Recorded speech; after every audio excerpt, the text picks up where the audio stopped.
ಮೈಸೂರು ವಿಭಾಗೀಯ ಮಟ್ಟದ volleyball ಪಂದ್ಯಾಟ under 14 ನಮ್ಮ ದಕ್ಷಿಣ ಕನ್ನಡ ಜಿಲ್ಲೆ ಮತ್ತು ಚಾಮರಾಜನಗರ.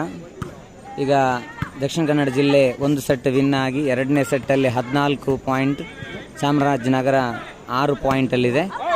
ಔಟ್ 15 ಪಾಯಿಂಟ್ ಚಿಕ್ಕಮಗಳೂರು ಜಿಲ್ಲೆ.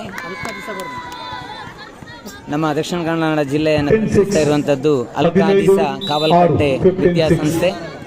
ಆ ವಿದ್ಯಾಸಂಸ್ಥೆಯ ಎಲ್ಲ ಶಿಕ್ಷಕ ವರ್ಗ ನಮ್ಮ ಜೊತೆಗೆ ಇದ್ದಾರೆ.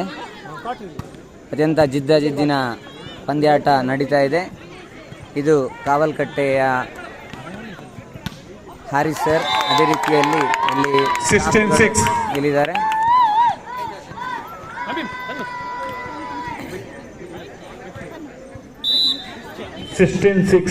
16 ಮತ್ತು 6